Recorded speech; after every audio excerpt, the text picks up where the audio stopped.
Hello दोस्तों, आप सभी का स्वागत है आपका अपना YouTube channel Shamsher sir official में।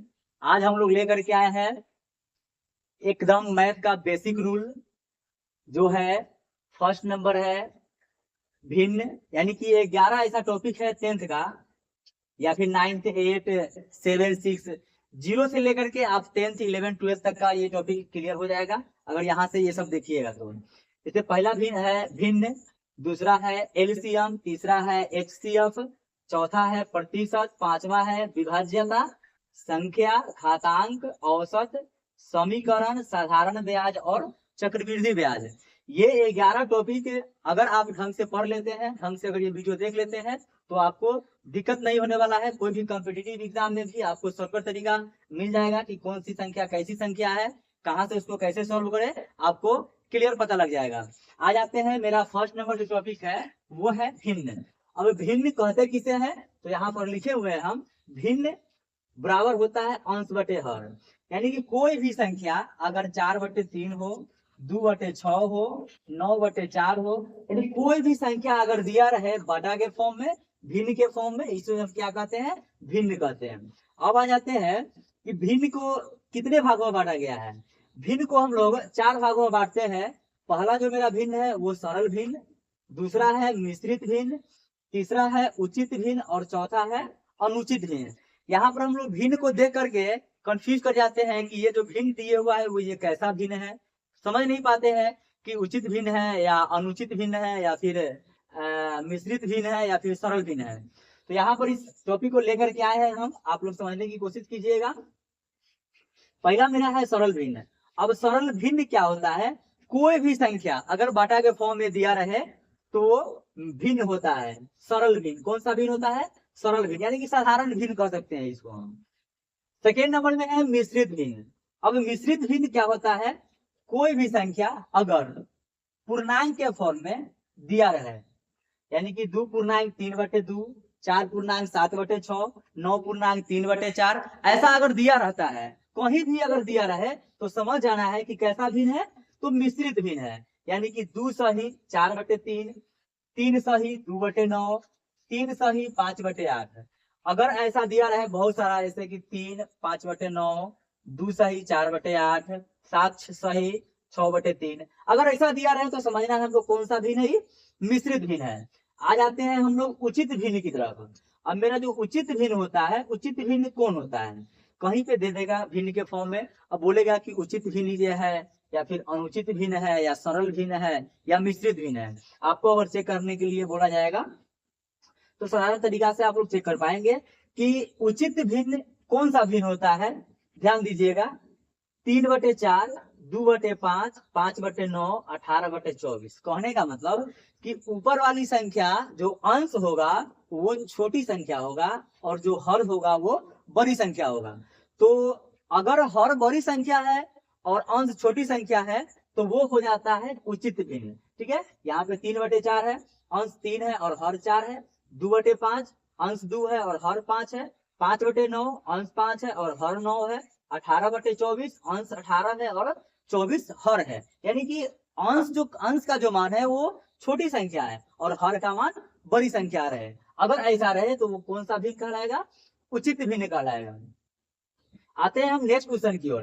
नेक्स्ट मेरा जो टॉपिक है अनुचित भिन्न। अब अनुचित भिन्न क्या होता है, तो अनुचित भिन्न जिस प्रकार हम लोग उचित भिन्न को अंश के मान कम वाला और हर का मान ज्यादा रहे तो उसको हम लोग कहते हैं उचित भिन्न। यहाँ पर सेम काम करना है कि अनुचित भिन्न अगर रहेगा तो अंश का मान ज्यादा रहेगा और हर का मान छोटा रहेगा। यानी कि अंश का मान 3 है, हर का मान 4 है।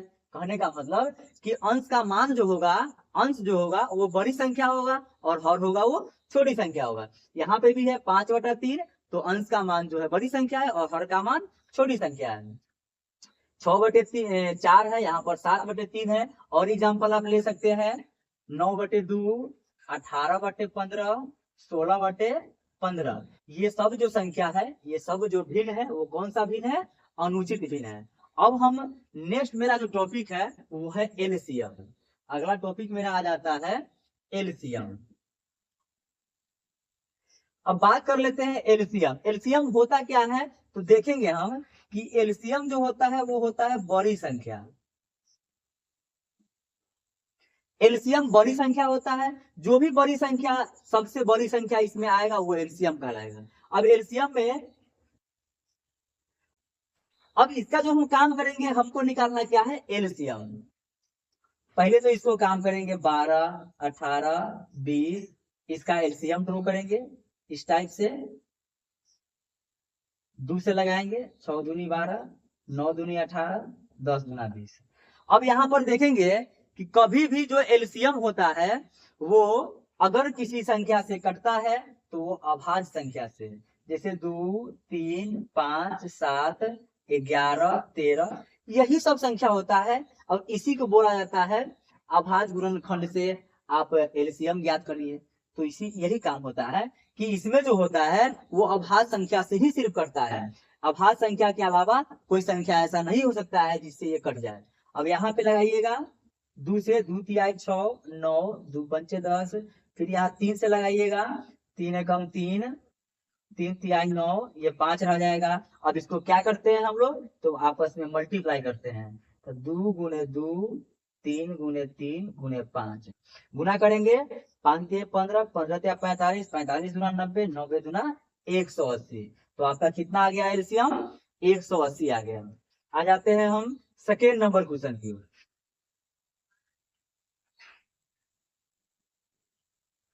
ये संख्या दे दिए हुआ है, अब इसका एलसीएम ड्रॉ करेंगे, सेम काम करेंगे, इसको करेंगे क्या, एलसीएम ड्रॉ करेंगे, 2 से लगाएंगे, या तो सबसे छोटी संख्या, छोटी अभाज्य संख्या है तो वो 2 है, और सबसे बड़ी अभाज्य तो जितना जा सकते हैं आगे, जितना भी हो सकता है। तो यहाँ पर हम करेंगे क्या कि 2 से लगाएंगे, तो सबसे छोटी अभाज्य संख्या से लगाएंगे, 16 दूनी 32, 8 दूनी 16, 4 दूनी 8, फिर 2 से लगाएंगे, 8 दूनी 16, 4 दूनी 8, 2 दूनी 4, फिर 2 से लगाएंगे, 2 चौके 8, 2 दूना 4, 2 एकम 2, फिर 2 से लगाएंगे, 2 दूनी 4, 2 एकम 2, 1। आपको मन है तो एक बार और लगा सकते हैं, 2 एकम 2, बाकी सब तो 1 ऑलरेडी है। अभी सभी संख्या को क्या करेंगे, गुना कर देंगे, 2 2 4, 5 को 2 है। अभी संख्या को गुना करके लिख देंगे, 2 दूनी 4, 4 दूनी 8, 8 दूनी 16, 16 दूने 32। ये आ गया एलसीएम, यही होता है एलसीएम।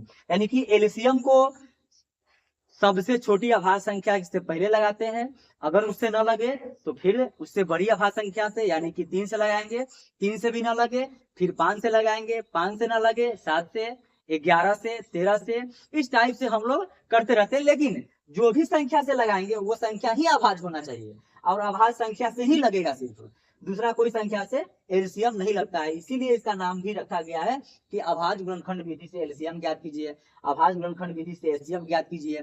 तो आपको 10th में पढ़ने के लिए इस सब पर मिलता है। चलिए अब आ जाते हैं हम नेक्स्ट, जो मेरा टॉपिक है वो है एचसीएफ। अभी आप लोग को हम एलसीएम बता दिए हैं, अब आ जाते हैं हम एचसीएफ की ओर।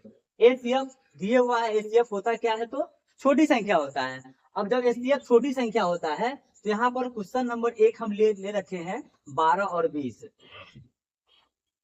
अब यहाँ पे 12 को जब हम तोड़ेंगे तो एचसीएफ ज्ञात करने के लिए क्या करेंगे, एचसीएफ हम लोग इस टाइप से भी निकालते हैं, जैसे 12 है और 20 है, तो यहाँ 12 को तोड़ेंगे, 2 दूनी 4, 4 तिहाई 12, 20 है, 20 को जब हम तोड़ेंगे तो आएगा 2 दूना 4, 4 पंचे 20। अब हमसे पूछा है एचसीएफ, तो एचसीएफ ध्यान दीजिएगा कि एचसीएफ वो संख्या होता है जो दोनों में कॉमन हो।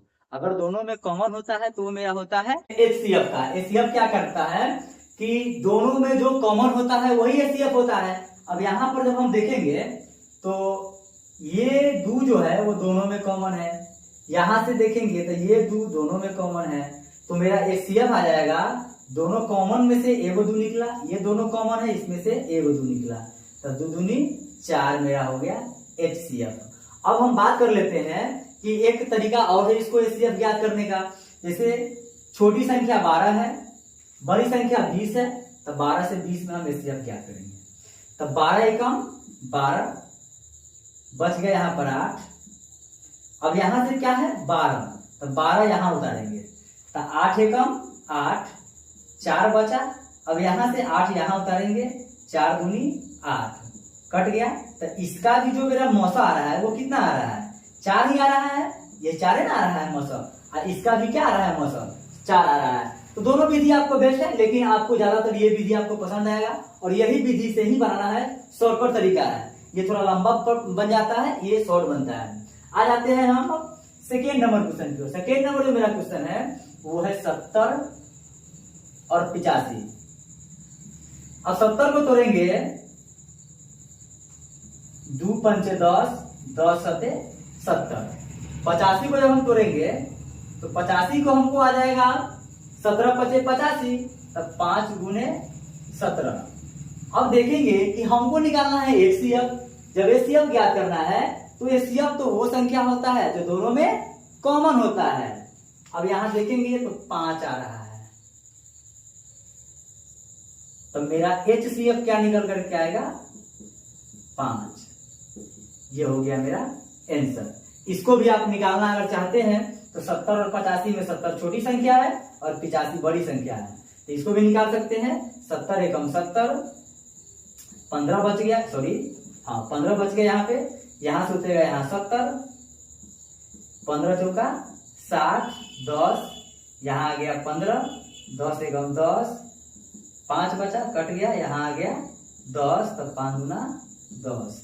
तो इसका भी मेरा जो एचसीएफ आ रहा है वो कितना आ रहा है, 5 आ रहा है। तो ऐसे भी आप निकालिएगा तो 5 आ रहा है, वैसे भी निकालिएगा तो 5 आ रहा है। तो इतना काम करने के बाद आ रहा है एचसीएफ, और इस साइड से निकालिएगा तो इतना ही काम करने में एचसीएफ आ जाएगा।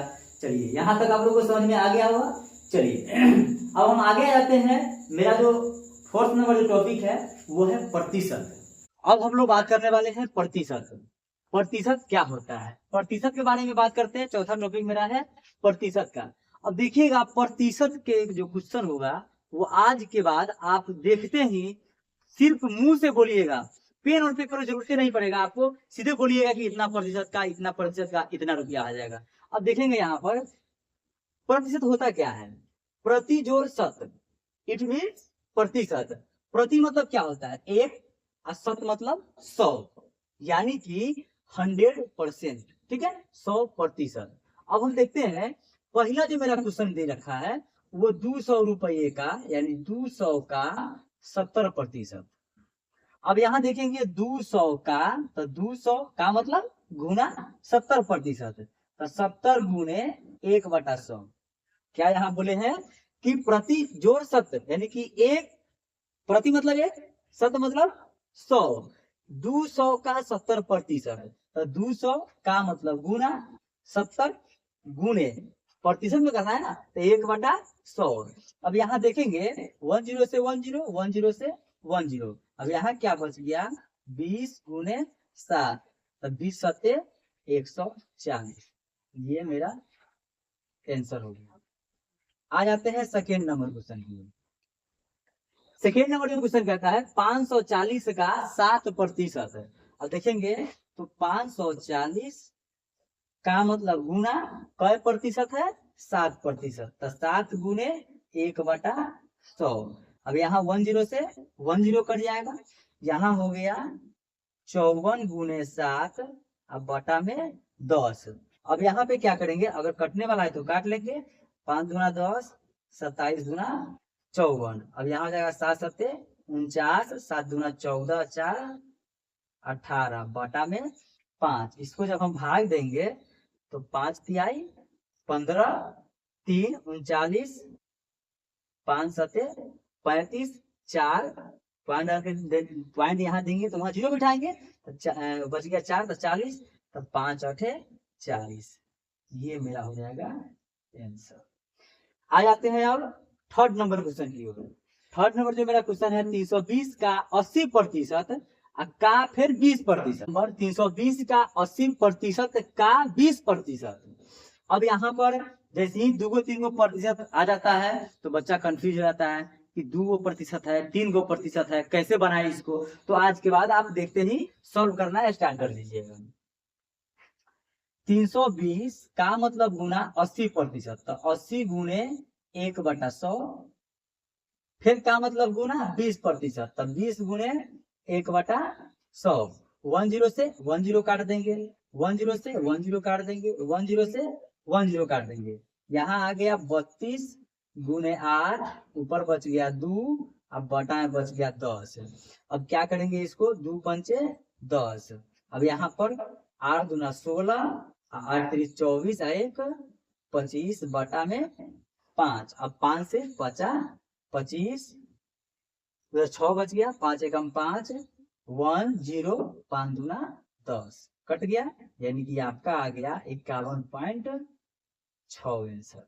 ये आ गया। आ जाते हैं हम लोग फोर्थ नंबर क्वेश्चन की ओर। फोर्थ नंबर क्वेश्चन है 80% का 20% का 18%, यानी कि 80% का, तो 80% को चेंज करेंगे तो 1/100, फिर का मतलब गुना 20%, तो 20 गुने 1/100, फिर का मतलब गुना 18%, तो 18 गुने 1/100। आ जाते हैं 10 से 10 कट जाएगा, 10 से 10 कट जाएगा। अब यहाँ पर क्या बच गया, इसको काट दीजिए, 2 पंचे 10। अब यहाँ बच गया देखिएगा, तो 8 गुने 18, अब बटा में 10 गुने 5 गुने 100, तो जाएगा 18 से 8 144। अब बटा यहाँ पर देखिएगा 5 पर 3 को 0 हो जाएगा। अब इसको हम भाग कैसे करें, कैसे जब यहाँ पे हम भाग देते हैं तो भाग देने के बाद आया है 0.0288, ये हो जाएगा मेरा आंसर। अब आ जाते हैं नेक्स्ट क्वेश्चन की ओर। नेक्स्ट क्वेश्चन मेरा है 5 नंबर, 3/5 का कितना प्रतिशत में रूप लिखना है, यानी कि प्रतिशत रूप लिखना है उसका।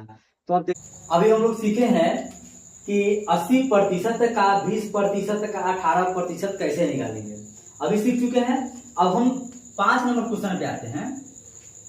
5 नंबर क्वेश्चन मेरा कहता है 3/5 का प्रतिशत रूप। अब 3/5 का मतलब गुना, अब प्रतिशत मतलब 100%, प्रतिशत रूप लिखना है। तो प्रतिशत रूप, जब प्रतिशत को चेंज करना रहे भिन्न के रूप में, तो 1 लगाते हैं, जब प्रतिशत में लिखना है हमको तो 100 लिखेंगे सीधे। यहाँ हो जाएगा, ऊपर हो जाएगा गुना में चल जाएगा, तो 300 बटा में 5, तब 5 छक्का 30, 60, यानी क्या जाएगा 60 आंसर। प्रतिशत रूप पूछा है तो 60% रूप हो जाएगा प्रतिशत में आंसर। आ जाते हैं हम 6 नंबर क्वेश्चन की ओर। 6 नंबर में है 70% का भिन्न रूप। अब जब 70% का पूछा है भिन्न रूप, जब भी क्वेश्चन अगर भिन्न के रूप में पूछे तो 70% का भिन्न रूप, तो 70 गुने 1/100, 70 गुने 1/100, 10 से 10 कट जाएगा, तो कितना हो जाएगा भिन्न रूप, तो 7/10, ये हो जाएगा आंसर। 5 नंबर बन चुका है, 6 नंबर भी बन चुका है, 70% का भिन्न रूप बता दिए हैं। अब मेरा 7 नंबर क्वेश्चन है कि 420 का कितना प्रतिशत 40 होगा। 7 नंबर क्वेश्चन, 420 का कितना प्रतिशत 40 होगा। तो 420 का मान लेते हैं हम कि 100% कितना होगा 40 होगा। तो 420 यहाँ लिखेंगे हम, 420 का मतलब गुना 1/x का, कितना का x का 1/100, यानी कि x का ना प्रतिशत में दिए हुआ है, नहीं कुछ दिए हुआ है, तो मान लिए हम कि 420 का 100% 40 रुपया दिए हुआ है। तो यहाँ पर 420 गुने का मतलब गुना x गुने 1/100 इक्वल टू 40। 10 से 10 कट जाएगा, यहाँ बच गया 42 गुने 1 बटा में 10 इक्वल टू 40। आप जिस प्रकार x का मान निकालते हैं वैसे निकाल लीजिए। तो 42x इक्वल टू 400, 40 दहाई के 400, x इक्वल टू 400 बटा में 42। यहाँ हो गया 42 गुने x बटा 10 equal to 40। 21 Guna 42, 5 Guna 10।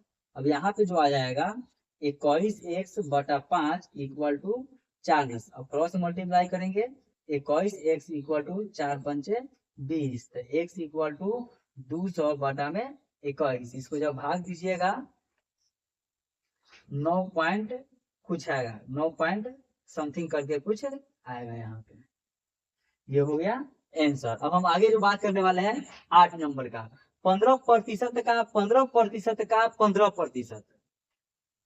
Question बनाए हैं, देखिएगा ध्यान से। ये वाला क्वेश्चन सेम था, 15% का 15% मतलब कि गुना 15% का, तो प्रतिशत मतलब 1/100 का 15%, फिर 15 गुने 1/100, फिर 15%, तो 15 गुने 1/100। अब यहाँ पे क्या करेंगे, काटेंगे यहाँ पर, चाहे मत काटिए, 15 गुने 15 अब बटा में 1 पर 6 को 0 हो जाएगा। अब आपको क्या करना है, 15 में 15 से गुना करके तीनों में, और उसके बाद भाग दे करके आंसर आपको निकालना है। ये कमेंट बॉक्स में बताइएगा कि आपका इसका आंसर कितना आ रहा है। ठीक है, ये आपके ऊपर छोड़ रहे हैं, आपका होमवर्क है, इस पर आप बना करके दिखाइएगा। अब हम बात कर लेते हैं विभाज्यता। विभाज्यता क्या है, विभाज्यता के बारे में बात करेंगे।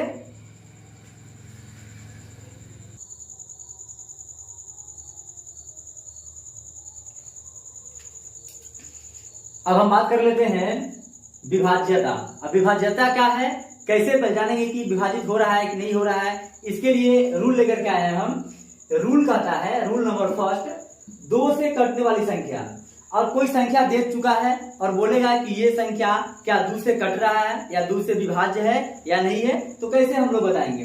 तो हम लोग का ये रूल है कि संख्या के अंत में कोई भी बड़ी संख्या दे रखा है, अगर पूछेगा आपसे कि क्या ये 2 से कट रहा है, तो आपको सोचना है, देखना है वहां कि जो भी संख्या दिया है उसके अंत में 0, 2, 4, 6, 8।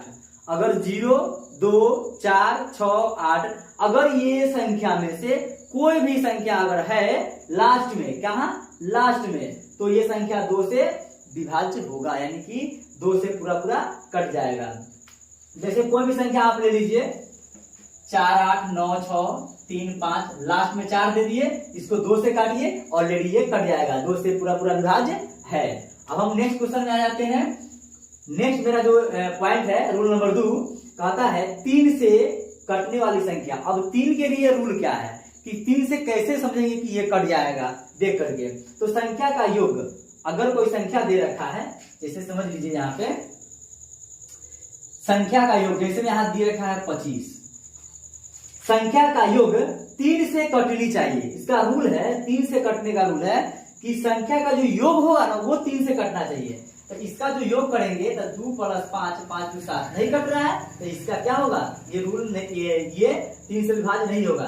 जैसे ले लेते हैं 81 ले लेते हैं, कैसे समझेंगे ये 3 से विभाज्य है या नहीं। तो 8 + 1 दोनों को जोड़ेंगे तो 9, तो 3 से विभाज्य हो रहा है 9, तो ये संख्या भी क्या होगा, 3 से विभाज्य होगा। जैसे में ले लेते हैं हम कुछ और ले लेते हैं एग्जांपल,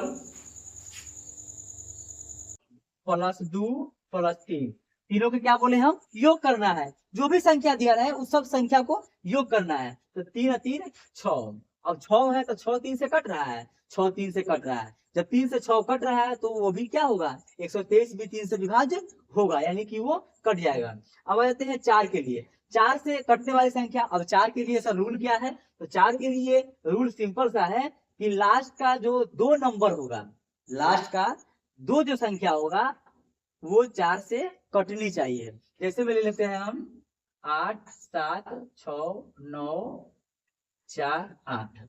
अब हम इधर नहीं देखेंगे, इसको नहीं देखना है हमको इधर नहीं देखना है। हमको क्या कहता है रूल कि लास्ट का 2 नंबर, लास्ट का 2 नंबर 4 से कटनी चाहिए। तो लास्ट का 2 नंबर मेरा दिख रहा है कि एक 8 है और एक 4 है। जब 8 कट रहा है 4 से और 4 ऑलरेडी, तो 4 से कटेगा ही, तो क्या होगा, ये विभाज्य होगा, यानी कि 4 से कटने वाली संख्या है।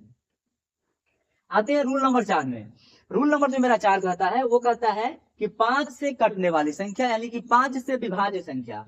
उसके लिए रूल कहता है किसी भी संख्या के अंत में 0 या 5 आए तो वो 5 से विभाज्य होगा। कोई भी संख्या, दुनिया का कोई बड़ी से बड़ी संख्या दे देगा, जैसे भी दे देगा 5, 8, 9, 9, 6, 9, 5, 4, 0।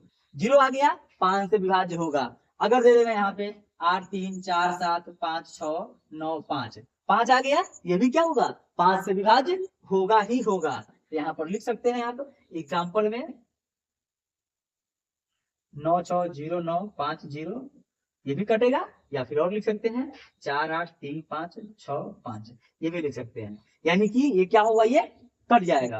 अब आ जाते हैं रूल नंबर 5, और रूल किसके लिए 6 के लिए। अब कोई भी संख्या कह देगा कि ये संख्या क्या 6 से विभाज्य है, तो उसको हम कैसे चेक करेंगे, लीजिए उसके लिए भी रूल है कि 6 से कटने का रूल है, अगर कोई संख्या 2 और 3 से कटे, अगर कोई संख्या 2 और 3 से कट रहा है तो वो संख्या 6 से भी कटेगा। अब देखिए यहाँ पर 2 से कटने के रूल क्या बताए हैं कि जिसके अंत में 0 2 4 6 8 रहे तो वो 2 से कटेगा। ऐसे में हम एग्जांपल ले लेते हैं यहाँ पे 8 4 3 6 9 8, ये संख्या ले लेते हैं। अब यहाँ पर 6 से कटेगा या नहीं कटेगा तो देखेंगे। अब यहाँ पर थोड़ा सा भाष हो जा रहा है, इसलिए इसको थोड़ा सोच लेते हैं। अब यहाँ पर 36 हम ले लिए हैं। अब ये कैसे समझेंगे कि कटेगा या नहीं कटेगा। अब देखिए रूल नंबर फर्स्ट, क्वेश्चन कहता है कि 2 और 3 से कटने वाली संख्या, रूल कहता है कि अगर कोई संख्या 2 और 3 से कटे तो वो संख्या 6 से भी विभाज्य होगा।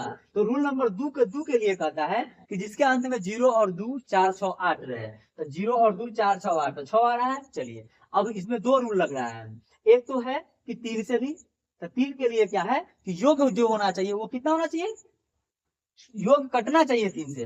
देखिए 6 3 9, 9 कट रहा है 3 से। और रूल नंबर 1 के लिए क्या है कि 6 जो कि 0 2 3 4 6 8 रहे तो वो 2 से कटेगा। तो 2 से भी कट रहा है, 6 से भी कट रहा है, सॉरी 3 से भी कट रहा है, तो क्या होगा 6 से भी कटेगा। आ जाते हैं रूल नंबर 6 की ओर, और 7 से विभाज्य होने वाली संख्या। कोई भी संख्या लगातार 6 बार आए, कोई भी संख्या लगातार 6 बार आए तो वो 7 से कटेगा। जैसे में लिख लीजिए एग्जाम्पल में हम ले लेते हैं 2 2 4 2 6, 6 बार क्वेश्चन कहा लगातार अगर कोई संख्या 6 बार आए तो कोई भी संख्या लगातार 6 बार अगर आता है तो वो 7 से विभाज्य होता है। 6 बार आ गया 2 4 6, 6 बार 6 आया, 6 से मतलब नहीं हमको, कोई भी संख्या हो, जैसे में आ गया 4, 6 बार 4 लिख दिए, ये भी क्या होगा 7 से विभाज्य होगा। आप विभाजित करके देख लीजिए 7 से विभाज्य होगा। अब आ जाते हैं रूल नंबर 7 मेरा कहता है, और 8 के लिए रूल है कि 8 से कौन सी संख्या कटेगा। तो ये कहता है यदि लास्ट का 3 अंक 8 से कट रहा हो, लास्ट का 3 अंक अगर 8 से कट रहा हो तो वो सभी संख्याएं 8 से विभाज्य होगा। इस पर एग्जाम्पल आप लोग खुद बना लीजिएगा। थोड़ा वीडियो लंबा हो रहा है, घबराने की कोशिश नहीं कीजिए, घबराने की जरूरत नहीं है, क्योंकि वीडियो लंबा हो रहा है, क्योंकि 11 टॉपिक लेकर के आए हैं हम मैथ का, और ये 11 टॉपिक बहुत ही इंपॉर्टेंट है एग्जामिनेशन के दृष्टिकोण से और आप लोग को नॉलेज के लिए भी। तो आज का रूल आपको देख, यहाँ हम तक आपको समझ में आ गया होगा कि 7 नंबर क्या है, 7 से कटने वाली जो संख्या है, कोई भी संख्या लगातार 6 बार आए तो वो 7 से विभाज्य होगा। वो कोई भी संख्या हो सकता है, जैसे ही आपको कोई संख्या दे दे, लगातार रिपीटेड कोई संख्या दे दे और वो 6 बार हो तो वो समझना है कि 7 से विभाज्य होगा। आ जाते हैं रूल नंबर 7 की ओर। 8 नंबर से मेरा क्वेश्चन है, सॉरी 8 से विभाजित होने वाली जो संख्या है, यदि लास्ट का 3 अंक 8 से कट रहा हो, लास्ट का 3 अंक 8 से कट रहा हो तो वो सभी संख्याएं 8 से विभाजित होगा।